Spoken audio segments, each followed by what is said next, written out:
Bonjour, je m'appelle Claude Tanner, je suis bénévole pour le CPSC et aujourd'hui, j'ai le plaisir de pouvoir avoir en entrevue Monsieur le député Maxime Blanchette-Jonca.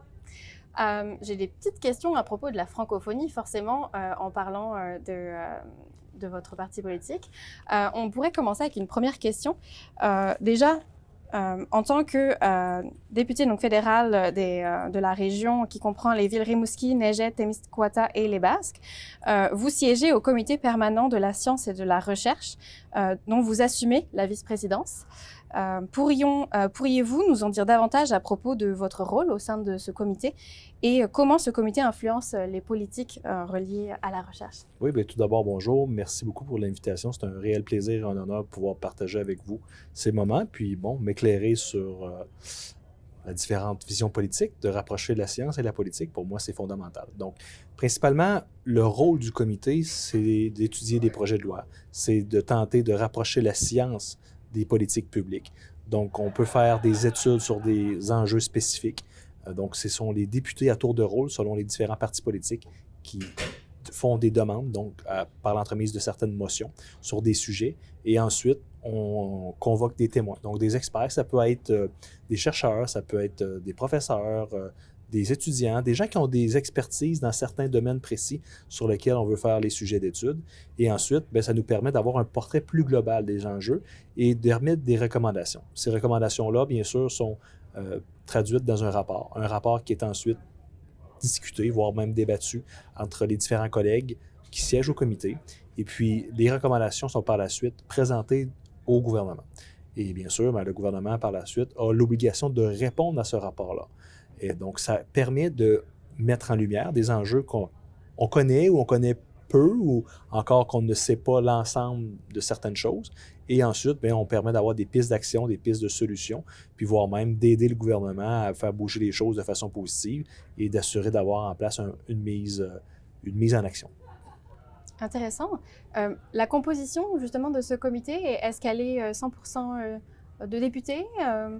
Les personnes qui écoutent justement ces experts, comment est-elle? Oui, donc la composition du comité est représentative selon le nombre de députés de chaque parti. Donc, le parti au pouvoir qui forme le gouvernement a un plus grand nombre de députés. Par la suite, le parti de l'opposition officielle et ensuite les partis de deuxième et troisième opposition. Cependant, chaque vote a le même poids. Chaque prise de parole a le même poids également. Et c'est ça qui fait toute la beauté de la chose parce que oui, parfois, il peut y avoir la partisanerie, hein? Ça reste de la politique, donc les gens tentent d'amener leurs idées, leurs opinions, leur vision des choses, mais en bout de ligne, c'est d'avoir des consensus, de tenter de ramener, de rallier les choses, et surtout, on parle de science, mais il faut se ramener devant les données probantes, les choses concrètes, et moi, j'apprécie beaucoup d'avoir le privilège de siéger à ce comité-là depuis maintenant la création en 2021, j'en suis très fier, et je crois qu'il y a beaucoup de travail positif qui a été fait, donc c'est certain que les différents points de vue peuvent varier, mais c'est ça qui fait la beauté de la chose. C'est-à-dire qu'à travers les divergences d'opinion, parfois, bien, ça permet de faire bouger les choses, puis ensuite d'amener sur un point de vue beaucoup plus global, sans vraiment occulter certains points de vue, des opinions. Et voilà, c'est comme ça que fonctionne le comité. Les partis politiques, donc, choisissent les députés qui vont siéger.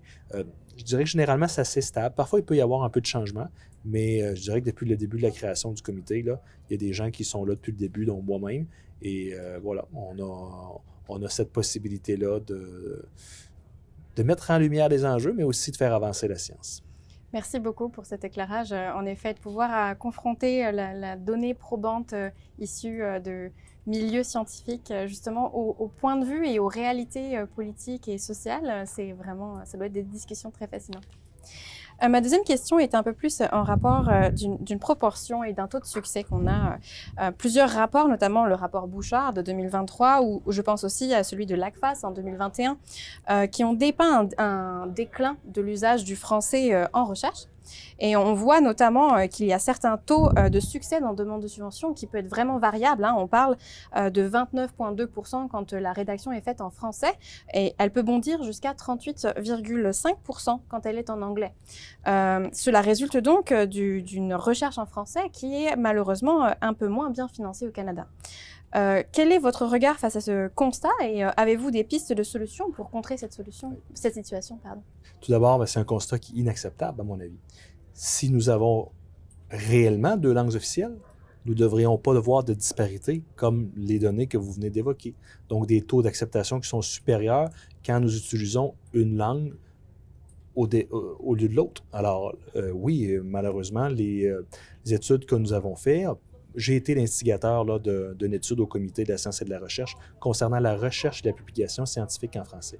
Bien sûr, au fil de mes actions politiques, de rencontrer des gens dans l'écosystème scientifique, principalement des chercheurs francophones, et moi même des anglophones, mais qui sont des amoureux de la francophonie, et qui m'ont évoqué que pour eux, ils avaient beaucoup de barrières, de simplement penser déposer une demande de financement en français, et voire même ensuite, la production scientifique, c'est un autre volet qu'on aura possiblement l'occasion d'échanger, mais il faut le dire, là, d'avoir des taux de succès qui ne sont pas similaires, ça incite notamment les chercheurs francophones ou voire même de toute langue de ne pas utiliser cette langue-là parce que ces gens-là vont craindre d'avoir un désavantage. Alors, c'est certain que, au fil des études que nous avons faites, il y a eu de l'amélioration au fil des années. Je dois l'admettre, les organismes subventionnaires qui s'occupent du financement, donc tentent d'avoir des incitatifs pour essayer que les chercheurs francophones puissent utiliser leur langue. Donc, on le sait, exemple au CRSNG, on permet d'avoir une plus grande rédaction, c'est-à-dire en termes de pages. C'est possible d'avoir dans les organismes subventionnaires plus de flexibilité à cet effet-là, mais encore une fois, il faut le dire, les données que vous avez parlé sont les données de l'Institut de recherche en santé du Canada. Et voilà, c'était quand même sur un horizon près de 10 ans, et ça nous permettait quand même d'avoir un portrait assez global. J'ai fait les analyses, par exemple, au Centre de conseil et recherche en sciences humaines, également au CRSNG, donc au Centre de recherche en santé naturelle et génie. Et on voit que dans les taux d'acceptation, c'est assez similaire. Il peut y avoir certaines variabilités, oui, mais en bout de ligne, c'est assez similaire. Ce que je veux mettre en lumière et vous partager aujourd'hui, c'est que on peut avoir des taux de succès qui sont quasi égaux, mais ce qu'il faut regarder, l'importance, là, c'est la proportion. Et actuellement, les données que nous avons, c'est que 98% des projets scientifiques qui sont financés au Canada sont faits pour des demandes en anglais. Et ça, c'est bien sûr, les 98%, je fais une moyenne aux 3 organismes subventionnaires. Et je me permets quand même de nuancer. Là. En sciences humaines et sociales, on a environ 80% des demandes qui sont en anglais et on est à 98% aux IRSC, aux Instituts de recherche en santé du Canada, et 96% au CRSNG, au Centre de recherche en santé naturelle et génie. Alors, imaginez là, à quel point qu'un chercheur, peu importe sa discipline de recherche scientifique, voit ces chiffres-là, il se dit, moi, je vais avoir le plus de succès possible, je vais avoir le plus de chances de réussite et d'avoir du soutien financier pour avancer dans la carrière. Alors, moi, je les comprends, les chercheurs. Je les rassure cependant en disant qu'à travers les taux de succès sur les analyses que nous avons faites, il y a de l'amélioration. Mais cependant, c'est beaucoup plus profond. Encore une fois, je vous ai donné des chiffres assez éloquents et frappants, mais c'est fondamental, c'est-à-dire qu'au Canada, et voire même dans plusieurs pays du monde, la reconnaissance de la valeur du français en sciences, elle est quasi absente, voire nulle. Donc, c'est-à-dire que malgré le fait qu'ici au Canada, on a 2 langues officielles, quand on arrive dans la dimension de la science ou dans le domaine scientifique, il y a plusieurs critères d'évaluation. Et c'est là, moi, que je crois que nous devons vraiment se concentrer sur les critères d'évaluation du financement de la recherche. Vous savez, je donne l'exemple concret et c'est ce que j'ai partagé devant mes collègues ou voir les différents acteurs de la communauté scientifique, c'est que dans certains domaines, c'est-à-dire, exemple, dans le domaine télévisuel, avec des organismes au fédéral, nous avons du financement qui est dédié uniquement pour la production, donc télévisuelle en français. Et ça existe même dans le domaine des arts, au Conseil des arts du Canada. Il y a une proportion de financement qui existe uniquement pour le contenu francophone. Alors, moi, je dis qu'en science, ça doit être la même chose, parce qu'actuellement, on le sait, l'utilisation du français en sciences, c'est un phénomène qui est mondial. C'est apparu principalement après la Deuxième Guerre mondiale. On a vu une montée d'utilisation de l'anglais. Et bien sûr, le Canada n'y échappe pas, et voire même le Québec. Et moi, je crois que lorsque une langue n'est pas utilisée dans un certain domaine, comme la science, c'est qu'on occulte complètement une vision des choses. Une langue, c'est beaucoup plus que des mots. C'est une façon de réfléchir, c'est une façon de s'exprimer, c'est une façon de voir le monde. Alors, c'est important que les chercheurs puissent avoir l'opportunité de déposer dans la langue de leur choix, donc le français, et voir sinon l'anglais, et ne pas se sentir brimé ou encore désavantagé de le faire. Et je dirais, pour conclure sur cette question-là, qui est une question très importante, un chercheur francophone qui utilise une autre langue que sa langue maternelle va être pénalisé parce que ça demande beaucoup plus d'efforts intellectuels et cognitifs. On parle de 30 à 50 % d'efforts cognitifs supplémentaires pour un francophone dont sa langue maternelle et doit transiger vers l'anglais pour faire une demande de financement en français et voir ça va jusqu'à la production de publications scientifiques. Merci beaucoup pour ce paysage et puis ces quelques pistes, en effet, réajuster notamment les critères, peut-être une façon intéressante de pouvoir protéger une façon de la recherche qui peut être faite en français. La recherche va naturellement de pair avec l'innovation. Donc j'aurais une petite question sur ce point-là. La collaboration entre les chercheurs et les chercheuses de la francophonie ou de la francophilie, on le voit bien avec les chiffres que vous nous donnez, est un peu presque incontournable avec les chercheurs et chercheuses de la partie anglophone, ou en tout cas au Canada et même ailleurs dans le monde. Cela permet de pouvoir avoir un réel rayonnement de la science canadienne. Comment le gouvernement fédéral favorise-t-il justement ces partenariats et les projets de recherche interprovinciaux pour encourager une innovation tout en protégeant cette fameuse diversité linguistique? Oui. Question très intéressante. Vous savez, la diversité, là, ça se fait à différents niveaux, de différentes façons. On entend beaucoup le concept de l'équité, de la diversité, de l'inclusion, beaucoup plus sur le plan individuel. Et moi, je le dis, ça doit exister également sur le plan linguistique, parce que la diversité, c'est ça. Et ça peut exister même sur le plan organisationnel. Quand je vois des universités de petite, de moyenne ou de grande taille, ils ont tous leurs enjeux, leurs défis qui sont différents. Mais encore une fois, de voir cette diversité-là, c'est ce qui permet justement d'innover puis d'amener différentes réalités. Je dirais qu'actuellement, le problème dans un travail de collaboration, si vous me ramenez sur l'enjeu de la langue, c'est que l'anglais passe toujours avant le français. Et voir, je le dis et je le répète, on comprend que c'est un phénomène qui est mondial. Cependant, lorsqu'on a deux langues officielles, on se doit de s'assurer qu'une de ces deux langues ne soit pas influencée négativement par l'utilisation de l'autre. Et c'est ce qui est le cas actuellement. Et je dirais que, encore une fois, selon certains critères qu'on évalue, exemple, les facteurs d'impact qui permettent d'avoir un rayonnement de publications scientifiques, c'est un critère d'évaluation, voire même les classements universitaires. Donc, quand on regarde ça à la base, c'est que la recherche en anglais pourrait être publiée dans un monde international et avoir un rayonnement à fort impact, c'est principalement en anglais. Parce que les revues scientifiques, présentement, sont majoritairement anglophones. Alors, je dirais que, pour rebondir à votre question précédente, mais en permettant de renchérir celle-là, c'est il faut avoir également des outils de diffusion pour permettre la collaboration et le rayonnement. Puis je pense notamment à des plateformes comme Érudit, qu'on connaît très bien au Québec, et voire même dans le Canada, et voire même à l'international. Moi, je suis très fier de tout le travail que ces gens-là font. Une plateforme qui permet de diffuser le savoir en français. Et ça, pour moi, c'est incontournable. Parce qu'on peut se partager entre un groupe de chercheurs, entre une communauté scientifique, des papiers. Mais il faut les regrouper à travers une plateforme et qui permet d'avoir un plus grand impact. Et c'est ce que Érudit fait. Et je pense aussi, à travers ça, il faut créer des magazines scientifiques qui permettent de le faire. Et les chiffres nous ont démontré lors de nos études au Comité de la science et de la recherche qu'il y a une décroissance. Là. Donc, il y a vraiment un déclin de la présence des revues scientifiques au Canada, donc des revues en français. Alors ça aussi, le gouvernement fédéral notamment doit promouvoir et soutenir ces différentes revues scientifiques-là et également soutenir des plateformes qui sont, à mon avis, incontournables. Donc, encore une fois, si on veut collaborer, que ce soit à l'international, dans la francophonie, il faut s'assurer d'avoir ces outils-là. Parce que c'est comme ça qu'on communique, qu'on diffuse l'information, mais en même temps qu'on est capable d'aller chercher différents réseaux.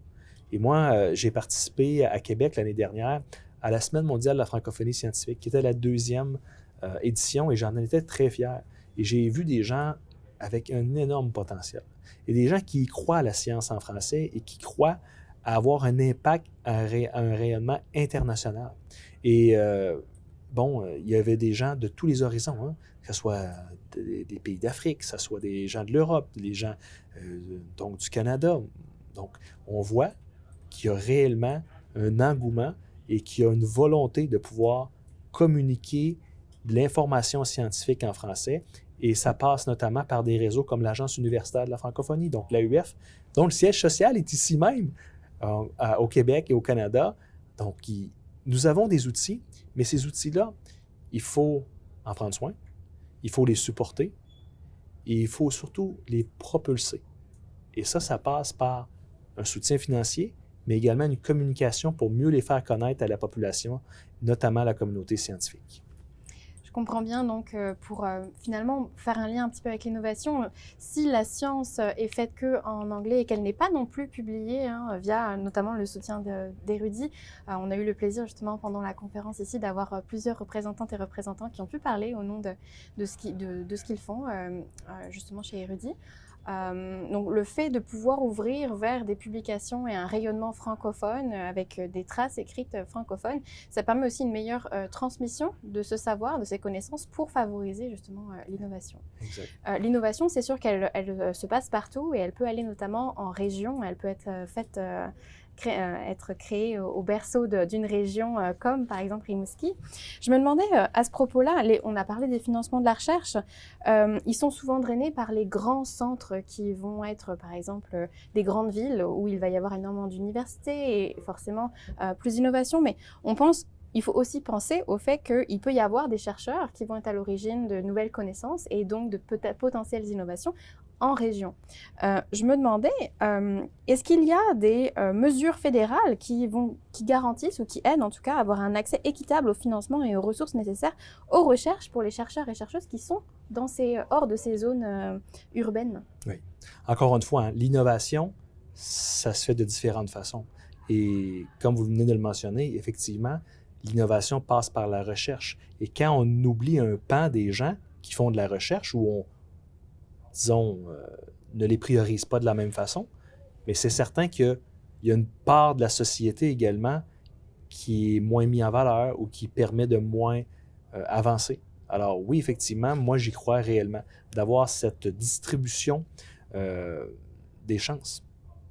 Puis également, la distribution des chances, ça passe par le financement. C'est un autre de mes sujets de bataille qui m'a demandé beaucoup d'efforts, mais beaucoup aussi de temps pour comprendre l'écosystème scientifique. Humblement, moi, je ne suis pas un chercheur, mais je suis un amoureux de la science. Donc, je suis une personne qui m'intéresse aux choses et qui est curieux de nature, donc qui veut comprendre et poser des questions pour tenter de trouver des solutions. Et c'est ce que j'aime beaucoup de la science. Et au fil de mes études, moi, je suis un diplômé universitaire d'une université de petite taille. Mais chez nous, à Rimouski, on appelle communément l'UQAR, l'Université du Québec à Rimouski, la grande université de petite taille. Mais j'en suis très fier parce que même dans une région avec une université qui est de petite taille, on est capable d'avoir des disciplines de recherche qui ont un rayonnement, un impact, voire à l'international. Et l'enjeu que vous amenez aujourd'hui sur... je dirais, le financement ou l'équité du financement puis l'accessibilité des chances entre les centres urbains et les régions, c'est réel. Donc, lors de notre dernière étude au Comité de la science et de la recherche, dont le rapport sera publié très prochainement, j'en ai très hâte, notamment, c'est que 80% du financement global de la recherche scientifique du gouvernement fédéral est concentré dans 15 universités du Canada. Donc, qui sont les 15 plus grandes universités qui sont représentées dans le réseau U15. Et ces gens-là, oui, ils ont du potentiel. Oui, ils font de belles choses. Mais il y a des gens à l'extérieur de ce réseau-là, il faut le dire, là, il y a plus de 100 universités quand même là, au Canada. Et moi, je trouvais incompréhensible que 80% de ce financement-là, qui est dédié à la recherche scientifique, est amené vers 15 institutions. Au fil de mes rencontres avec les gens, à poser des questions, je me suis bien rendu compte que l'excellence qu'on nous répète, qu'on nous dit qui serait dans certains endroits, ce ne fait pas partie de mon idéologie. Moi, je crois que l'excellence, elle est dans les individus. Et c'est les individus qui composent les organisations. Alors, ce n'est pas parce qu'on va injecter des sommes dans des institutions qu'on aura un rayonnement à plus grand impact. Et c'est là que ça m'a amené à poser des questions et faire cette étude-là.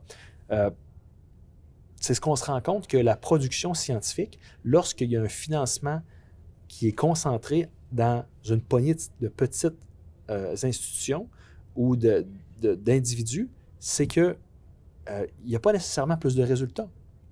C'est-à-dire qu'après un certain montant de financement, la courbe, elle est décroissante. Donc, même un chercheur qui peut recevoir 5, 10, 15, 20, on pourrait nommer tous les chiffres, là, millions de dollars, et ça ne veut pas dire que ces chercheurs-là vont produire plus de production scientifique. Et c'est des études qui ont été faites, notamment Vincent Larivière de l'Université de Montréal a démontré à travers ses travaux de recherche qu'effectivement, il y avait une limite à pouvoir financer des gens et d'amener des résultats croissants.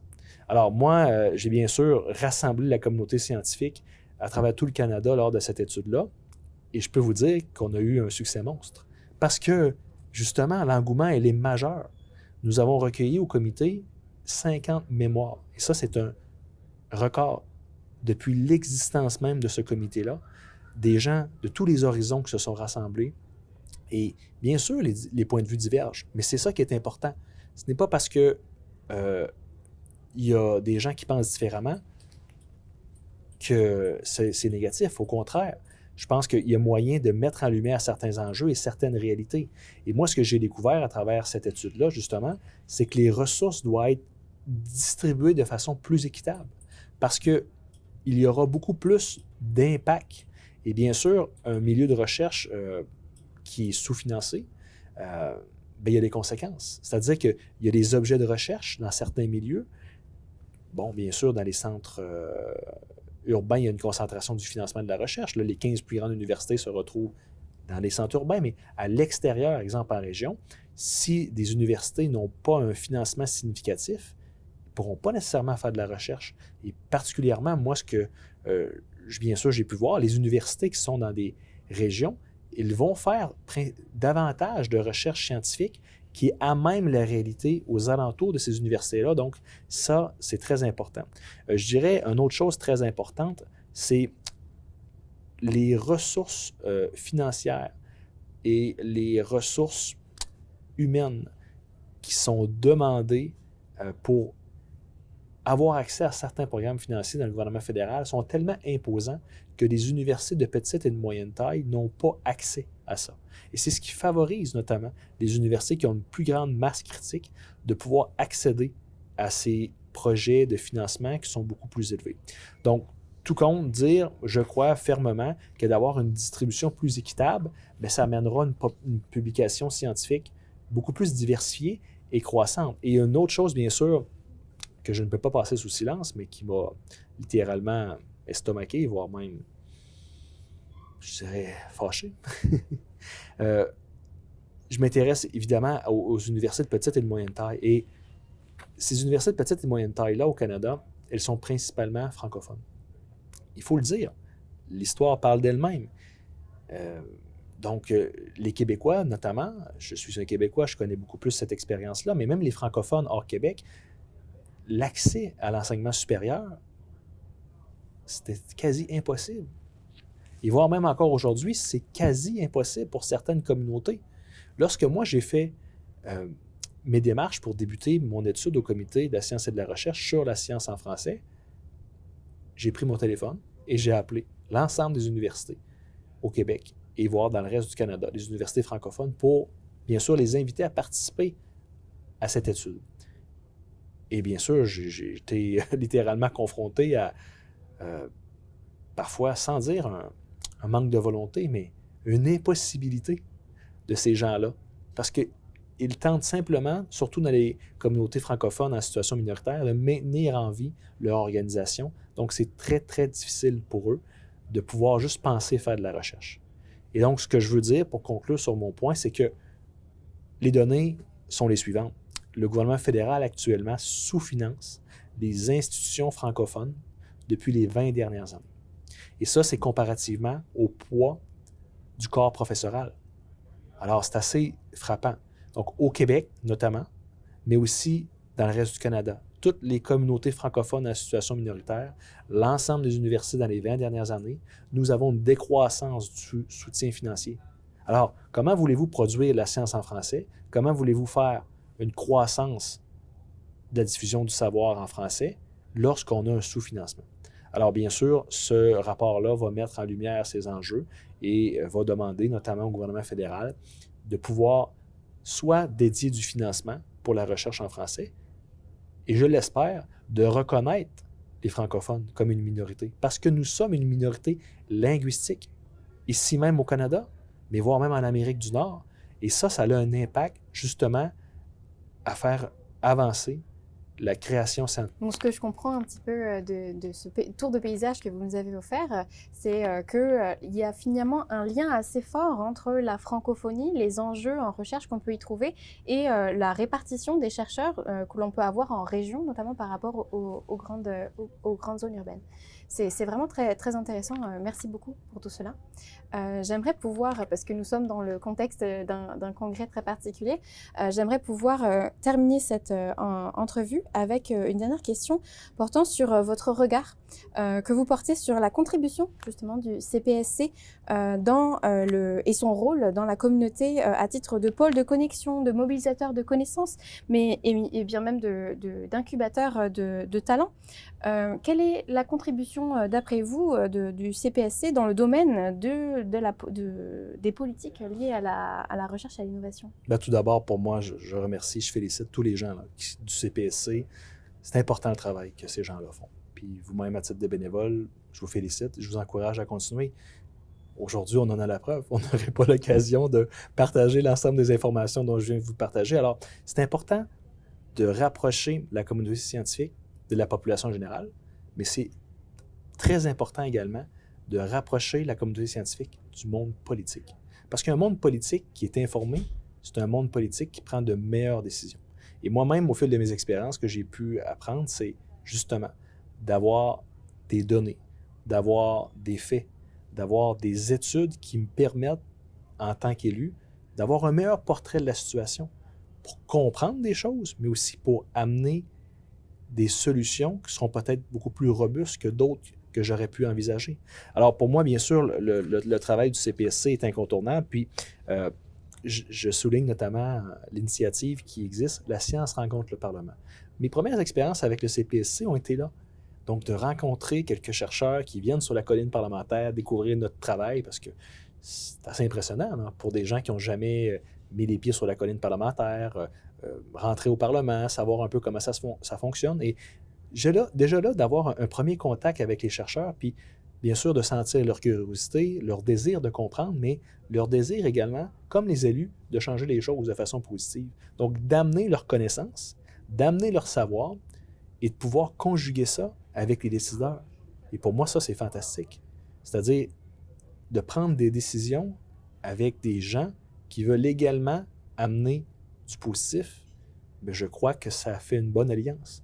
Alors, ce type d'initiative-là, moi, je suis très fier de dire que j'y participe à chaque année et que je parraine notamment. Là. Donc, j'encourage l'ensemble des gens là, qui veulent participer à ces événements-là. C'est important. C'est important que les gens viennent prendre le temps de comprendre le travail des parlementaires, mais aussi s'engagent et voire même avec cette initiative-là de CPSC, nous avons cheminé avec Évidence pour démocratie, Evidence for Democracy, sur un document, justement pour mieux comprendre comment la communauté scientifique peut passer dans le labyrinthe politique Et ça, c'est important. Donc, vous voyez, d'avoir CPSC qui organise un événement et finalement, on amène avec d'autres groupes, des acteurs de la communauté scientifique, vers des démarches concrètes qui permettent justement de rapprocher le politique de la science et de la communauté scientifique. Alors moi, je l'ai dit, j'œuvre pour que les politiques